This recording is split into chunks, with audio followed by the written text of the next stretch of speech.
Assalamu alaikum wa rahmatullahi wa barakatuh and welcome back to online classes of Fiqh of Fastpath Secondary Schools, a project of Fiqh Education System. Dear students of class 8, in the last video lecture we started a topic of language practice on chapter number 4, exploring educational opportunities.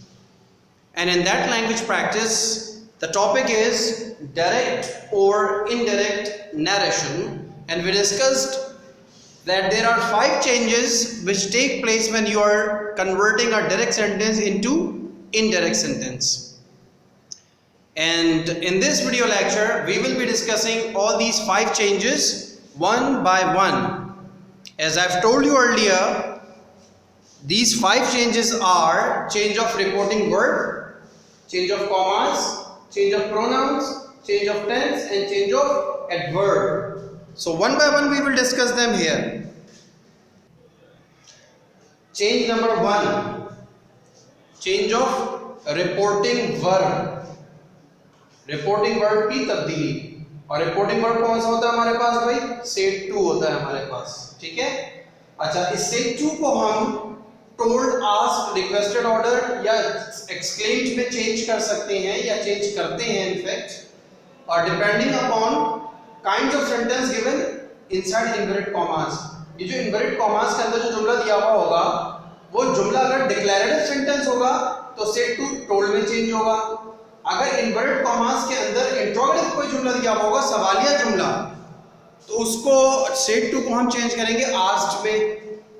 If imperative sentence is given inside the inverted commas, अगर inverted commas के अंदर request ये कोई imperative sentence दिया हुआ है, यानी कि कोई हुक्मिया या इल्तिजाइया जुमला, ऐसा जुमला जिसमें कोई हुक्म दिया गया हो या कि उसमें कोई दरख्वास्त की गई हो, ऐसे जुमले को इम्पेरेटिव सेंटेंस कहते हैं. तो उसको हम सेट टू को हम रिक्वेस्टेड या ऑर्डर्ड में चेंज करेंगे.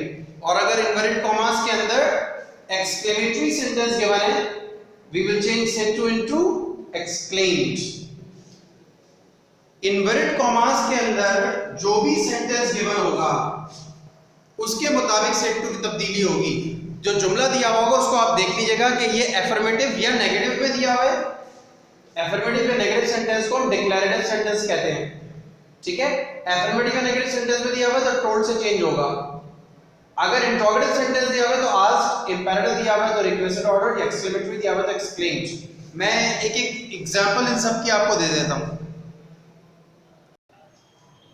I have written all 4 examples on the board. He said to me, it is a big house. अभी जो inverted commas के अंदर जो sentence given है, it is a big house, ये declarative sentence है, affirmative है ना, declarative. तो said to की तब्दीली हमने told में की, ठीक है? जबकि he said to me, is it a big house, ये interrogative sentence है. तो जब sentence है inverted commas में इंट्रोगेटिव दिया हुआ होगा तो ये सेड टू आस्क्ड में चेंज होगा. और यहाँ देखिए, he said to me bring a glass please, ये रिक्वेस्ट की जा रही है, इंपेरेटिव सेंटेंस है, ही रिक्वेस्टेड मी, ठीक है? और he said to me what a big house it is, ये साइन ऑफ एक्सक्लेमेशन देख सकते हैं आप, ये एक्सक्लेमेटरी सेंटेंस है. तो यहाँ पर हमने सेड टू को एक्सक्लेम्ड में चेंज किया. I hope you have understood how we have to change said to into told, asked, requested, ordered or exclaimed. Change number 2, change of commas. In commas की तब्दीली का ताल्लुक भी kinds of sentence से ही है, इसीलिए मैंने इसको इसके साथ लिख दिया है. जब आप said to को told में चेंज करेंगे declarative sentence होने की वजह से, तो told के बाद आप that लगाएंगे. जब आप सेट टू को आस्क्ड में चेंज करेंगे तो कॉमास की जगह इफ लगाएंगे. जब आप सेट टू को आप रिक्वेस्टेड या ऑर्डर्ड में चेंज करेंगे तो कॉमास को आप टू में चेंज करेंगे. और अगर सेट टू को आप एक्सक्लेम्ड में चेंज करेंगे तो आप कॉमास को दैट में चेंज करेंगे. इस चार्ट को याद रखिएगा, सेट टू और कॉमास की तब्दीली डिपेंड करती है kind of sentence inside the inverted commas. Inverted commas के अंदर कौन से किस्म का सेंटेंस गिवन है, कौन सा काइंड ऑफ सेंटेंस गिवन है, ये डिटरमिन करेगा, तयन करेगा कि आपको स्टेट टू को किस में चेंज करना है और कॉमास को किस में चेंज करना है। आई hope you understood this thing. Change number 3, change of pronouns.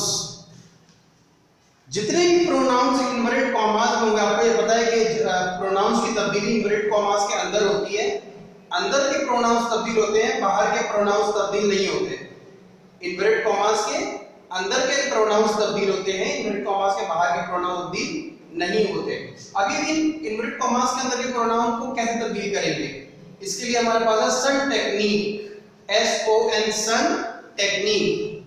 जी, बज़ाहिर आपको दिखने में ये लग रहा है कि SON सन माने बेटा, लेकिन यहाँ पर SON सन बेटा के लिए नहीं है, बल्कि आप देख सकते हैं कि S भी कैपिटल है, O भी कैपिटल है और N भी कैपिटल है।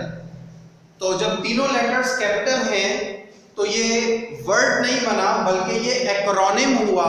एक्रोनिम कहते हैं short form of 2 or more words written together। जब हम 2-3 अल्फाज के पहले लेटर को मिलाकर एक वर्ड बना देते हैं, उसे हम एक्रोनिम कहते हैं। जैसे कि एक्रोनिम है WHO, वर्ल्ड हेल्थ ऑर्गेनाइजेशन। जिस तरह ABL, अलाइट बैंक लिमिटेड, और इसी तरह ABL, आर्म बस्टर्स लीग। इसी तरह डिफरेंट एक्रोनिम्स होते हैं, दुनिया में बहुत सारे एक्रोनिम्स हैं, ठीक है। तो एक्रोनिम कैसे कहते हैं, जब हम 2, 3, 4 वर्ड्स के पहले लेटर को मिलाकर कोई नया वर्ड बना दे, वो वर्ड नहीं एक्रोनिम कहलाता है। तो SUN is an acronym, short form है। सन का मतलब बेटा नहीं है, बल्कि सन का मतलब क्या है, S stands for subject, O stands for object, N stands for no change। अब ये सन टेक्निक क्या है, इसको देख लेते हैं। जब भी आपके पास इनवर्टेड कॉमास के अंदर I, me, we या us होगा, तो इनकी तब्दीली इस रिपोर्टिंग सब्जेक्ट के मुताबिक होगी। जो भी सब्जेक्ट यहाँ गिवन होगा, अगर यहाँ I गिवन है तो जब हम चेंज करेंगे तो इस I की जगह हम इस ही को वहां लगा देंगे। मी है तो ही की जगह हिम लग जाएगा, वी है तो ही की जगह they लग जाएगा, them लग जाएगा। क्लियर है? तो I, me, we, us जब भी गिवन होगा, इसकी तब्दीली हम सब्जेक्ट से करेंगे। यहां सब्जेक्ट से, इनवर्टेड कॉमास के बाहर वाले सब्जेक्ट से। अगर इनवर्टेड कॉमास के अंदर यू गिवन है, यू दिया हुआ हो, कोई भी प्रोनाउन यू में हो, यू में प्रोनाउन दिया हुआ हो, तो इस यू की तब्दीली हम यहां ऑब्जेक्ट पर जो भी प्रोनाउन दिया हुआ होगा, इस यहां ऑब्जेक्ट पोजीशन पे जो प्रोनाउन होगा उससे हम उसको रिप्लेस करेंगे। ठीक है। इसी तरह ही से जो भी अगर इनवर्टेड कॉमास के अंदर they, them, he, him, she और हर दिया हुआ होगा तो नो चेंज, ये they, them, he, him, she, her as it is रहेगा। क्लियर हो गई बात? दोबारा समझा देता हूं। अगर इनवर्टेड कॉमास के अंदर आई, मी, वी, अस दिया हुआ होगा तो उसको हम यहां के सब्जेक्ट से चेंज करेंगे, यू दिया हुआ होगा तो यहां के ऑब्जेक्ट से चेंज करेंगे। आई, मी, वी, अस के लिए सब्जेक्ट से चेंज करेंगे, यू के लिए यहां के ऑब्जेक्ट से चेंज करेंगे। और अगर दे, देम, ही, हिम, शी, हर दिया होगा तो नो चेंज। जब आप इसको प्रैक्टिकली एक्सरसाइज में करेंगे तो आपका कॉन्सेप्ट मजीद क्लियर होगा।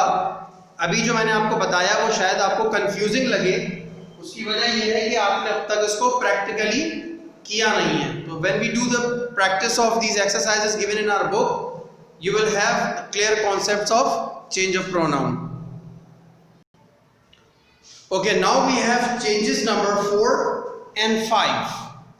For changes number 4 and 5, you will have to look at page number 76 in your book. Page number 76 in your book. Open page number 76, everybody. On page number 76, here are the rules given for change of tense and change of adverb. You can see present simple tense is changed into past simple, past simple into past perfect. जब भी present simple given होगा tense, वो past simple में change होगा। अगर past simple given है तो past perfect में चेंज होगा। ठीक है। प्रेजेंट कंटिन्यूअस गिवन है तो पास्ट कंटिन्यूअस में चेंज होगा, और अगर पास्ट कंटिन्यूअस गिवन है तो पास्ट परफेक्ट कंटिन्यूअस में चेंज होगा। समझ ले दोबारा, प्रेजेंट सिंपल है तो पास्ट सिंपल में चेंज होगा, पास्ट सिंपल गिवन है ऑलरेडी तो पास्ट परफेक्ट में चेंज होगा। अगर पास्ट प्रेजेंट कंटिन्यूअस गिवन है तो पास्ट कंटिन्यूअस में चेंज होगा, और अगर गिवन ही पास्ट कंटिन्यूअस है तो वो पास्ट परफेक्ट कंटिन्यूअस में चेंज होगा। इसी तरह प्रेजेंट परफेक्ट गिवन है तो पास्ट परफेक्ट में चेंज होगा, और अगर प्रेजेंट परफेक्ट कंटिन्यूअस गिवन है तो पास्ट परफेक्ट कंटिन्यूअस में चेंज होगा। ठीक है, जबकि past perfect and past perfect continuous में कोई तब्दीली नहीं आती। अगर इनवर्टेड कॉमास के अंदर गिवन ही पास्ट परफेक्ट है और ये पास्ट परफेक्ट कंटिन्यूअस है तो वो एज इट इज रहेंगे। क्लियर हो गई बात?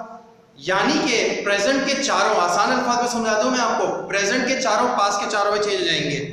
अब जरा समझिएगा, प्रेजेंट सिंपल पास्ट सिंपल में, प्रेजेंट कंटिन्यूअस पास्ट कंटिन्यूअस में, प्रेजेंट परफेक्ट पास्ट परफेक्ट में, और present perfect continuous past perfect continuous में। तो प्रेजेंट के चारों गिवन होंगे तो वो एज इट इज पास्ट के चारों में चले आएंगे। प्रेजेंट का सिंपल पास्ट का सिंपल, प्रेजेंट का कंटिन्यूअस पास्ट का कंटिन्यूअस। तो प्रेजेंट के चारों टेंसेस पास्ट के चारों टेंसेस में चेंज होंगे, ये बात तो समझ में आ गई।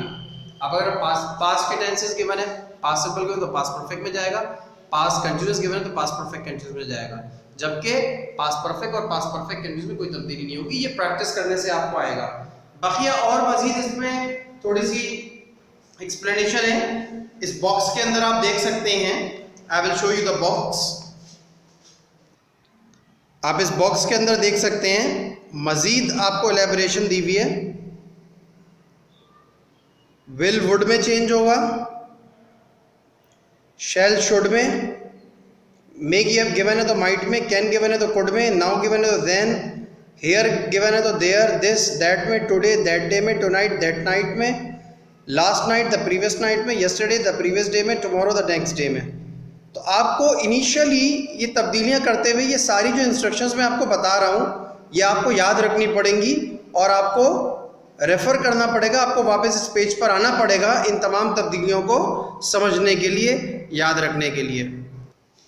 जब तक आप बार बार इंस्ट्रक्शंस को और चीज़ों को देखकर एक्सरसाइज नहीं करेंगे, आपको चीज़ें अच्छी तरह समझ में नहीं आएंगी।